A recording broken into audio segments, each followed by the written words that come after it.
Star plus पर telecast होने वाले मोस्ट पॉपुलर और आप सभी के फेवरेट शो ये रिश्ता क्या कहलाता है की कहानी एक नए सिरे से हो चुकी है शुरू। आप सभी को इस शो की अपडेट्स हमारे चैनल नेक्स्ट 9 टीवी न्यूज में मिल ही रही होंगी। मैं हूं आप सभी के साथ वंदना, आप सभी की दोस्त और आप सभी की होस्ट। इस शो में जहां आप सभी ने देखा कि लेटेस्ट खबर ये आई थी कि यहाँ पर दादी ने अपने जन्मदिन के तोहफे के तौर पर कायरव से ये मांगा था कि असल में कायरव अक्षरा को कसौली से उदयपुर बुला दे, क्योंकि अगले साल का तो पता ही नहीं है कि आखिरकार क्या होगा। ऐसे में मेकर्स ने एक प्रोमो भी रिलीज किया शो का, जिसमें कि देखने को मिला था कि असल में अक्षरा अपने पूरे परिवार के साथ यानी कि अभिनव शर्मा और अपने बेटे अभीर के साथ गोइंका हाउस में पहुंच जाती है, जहां पर कि सालों बाद कायरव के सामने तो अक्षरा की दूसरी शादी का सच आता ही आता है। लेकिन ऐसे में जहां दादी की बर्थडे पार्टी पर सब लोग एक ही छत के नीचे मौजूद होते हैं, जहां पर कि अभिमन्यु मंजरी भी मौजूद होते हैं, तो वहीं पर अब कायरव गोइंका फाइनली अपनी बहन अक्षरा का साइड लेते हुए दिखाई देने वाला है, जहां पर कि वो अभिमन्यु के सामने खोलने वाला है अक्षरा की दूसरी शादी से जुड़े हुए राज को। बताएगा वो कि आखिरकार अक्षरा को ये दूसरी शादी करने की क्या जरूरत आन पड़ी। बताएगा अक्षरा की मजबूरी को कि किस तरीके से यहाँ पर 6 साल पहले जहाँ 2 बच्चों को देने वाली थी अक्षरा जन्म, उन 2 बच्चों में से एक बच्चे की तो डेथ हो गई थी मिसकैरेज में, लेकिन अभीर उन 2 बच्चों में से एक बच्चा है जो कि बच गया था, यानी कि अभीर है अभिमन्यु का बेटा। लेकिन यहाँ पर बच्चे की तो कोई भी बात सुनने के लिए तैयार ही नहीं थे अभिमन्यु बिरला। ऐसे में यहाँ पर अक्षरा ने अपने डिलीवरी के बाद यही फैसला लिया कि अपने बेटे को एक पिता का नाम देने के लिए वो अभिनव से शादी करेगी। आज तक उन दोनों के बीच में पति पत्नी जैसा रिश्ता बन ही नहीं पाया है। इन सारी बातों की सच्चाई जब आएगी अभिमन्यु के सामने तो क्या कुछ होगा, जानने के लिए देखें हमारे इस खास रिपोर्ट को। स्टार प्लस पर टेलीकास्ट होने वाले मोस्ट पॉपुलर और आप सभी के फेवरेट शो ये रिश्ता क्या कहलाता है में इन दिनों एक हाई वोल्टेज ड्रामा चल रहा है। इस शो के हाल के ट्रैक को तो सभी व्यूअर्स कर ही रहे होंगे फॉलो, तो वहीं शो का अपकमिंग एपिसोड, अपकमिंग ट्रैक भी बेहद दिलचस्प होने वाला है।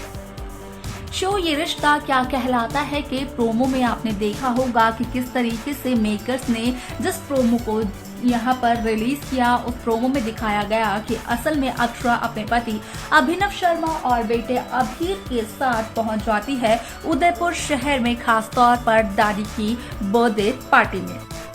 ऐसे में जहां कायरव गोइंका पिछले 6 सालों से अपनी बहन अक्षरा से नाराज दिखाई दे रहे थे, तो वहीं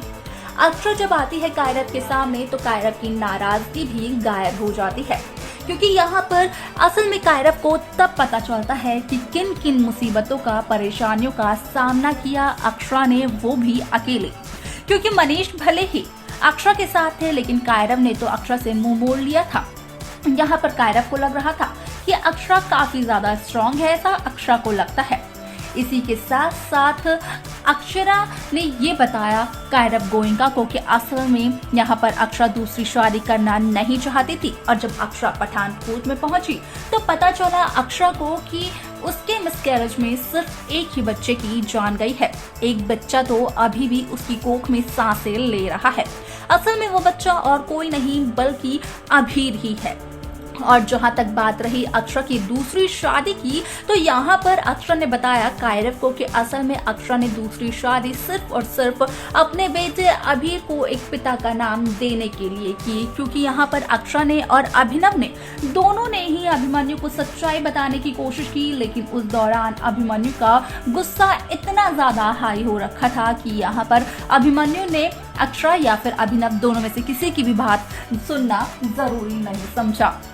ऐसे में आप सभी को देखने को मिलने वाला है कि किस तरीके से इस शो का अपकमिंग एपिसोड बेहद दिलचस्प होगा, क्योंकि जहां दादी की बर्थडे पार्टी में सभी मौजूद दिखाई दिए जाएंगे। यहाँ तक गोइंका हाउस के अलावा बिरला हाउस के सदस्य भी वहां पर मौजूद होंगे, तो वहीं आप देखेंगे कि कायरव गोइंका अभिमन्यु के सामने अपनी चुप्पी तोड़कर अक्षरा की शादी का सच बताते हुए नजर आएगा। जहां अभिमन्यु को ये लग रहा है कि असल में अभीर है बेटा अभिनव और अक्षरा ने अपनी जिंदगी में मूव ऑन कर लिया है। अक्षरा भुला चुकी है अपने पहले प्यार यानी कि अभिमन्यु बिरला को। तो वहीं अभिमन्यु की इस गलतफहमी को दूर करते हुए नजर आएंगे कायरव गोयनका, जब कायरव यहाँ पर करेंगे अभिमन्यु के सामने सारी बातों का खुलासा कि असल में पिछले 6 सालों में क्या कुछ नहीं सहा है यहाँ पर अक्षरा ने, वो भी अकेले। ना तो अक्षरा ने गोयनकास की मदद ली और ना ही अक्षरा ने अपनी दुख परेशानियों के बारे में बिरला हाउस के किसी सदस्य को बताना जरूरी समझा। ऐसे में अक्षरा तो आ रही थी सिर्फ और सिर्फ आरोही की हालत देखने के लिए, लेकिन इससे पहले कि अक्षरा आती उदयपुर, अक्षरा की बहन आरोही आ चुकी थी होश में और उसकी तबीयत भी ठीक हो चुकी थी, जिस वजह से कि आरोही की बड़ी बहन अक्षरा ने अपना फैसला कैंसिल कर दिया और अब यहाँ पर दादी ने किया मजबूर अक्षरा को उदयपुर आने के लिए। ऐसे में जब अभिमन्यु को सच्चाई का पता चलता है तो अभिमन्यु के पैरों तले जमीन खिसक जाती है। तो वहीं अभिमन्यु तक जब ये सच्चाई आती है तो काफी ज्यादा देरी भी हो जाती है, क्योंकि काफी लंबे समय से स्वर्णा और मंजरी आरोही अभिमन्यु की शादी की बातचीत करते हुए नजर आ रहे हैं। अब ऐसे में अभिमन्यु फाइनली आरोही से शादी करने के लिए मान तो जाएगा, लेकिन अभिमन्यु का ये फैसला अभिमन्यु पर ही पड़ने वाला है भारी, क्योंकि अभिमन्यु जहां अपने इस फैसले के जरिए अक्षरा से बदला लेने की कोशिश करते हुए नजर आएंगे, तो वहीं अभिमन्यु का ये फैसला अभिमन्यु पर भारी पड़ जाएगा।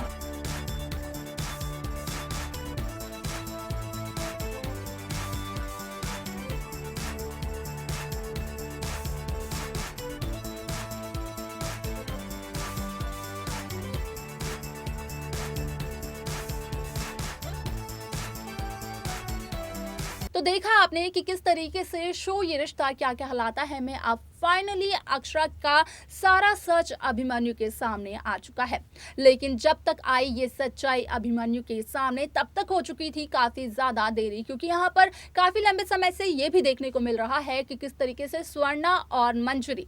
दोनों के दोनों मिल करके अभिमन्यु और आरोही की शादी की बातचीत करते हुए दिखाई दे रहे हैं।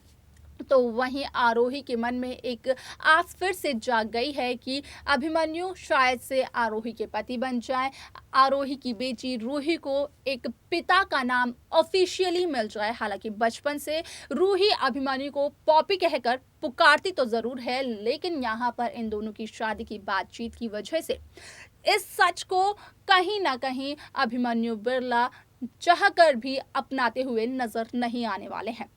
क्या कुछ आगे होगा इस शो में देखना बेहद दिलचस्प होगा, जिसके अपडेट्स हम आप सभी तक जरूर पहुंचाते रहेंगे। तो वहीं उन अपडेट्स को पाने के लिए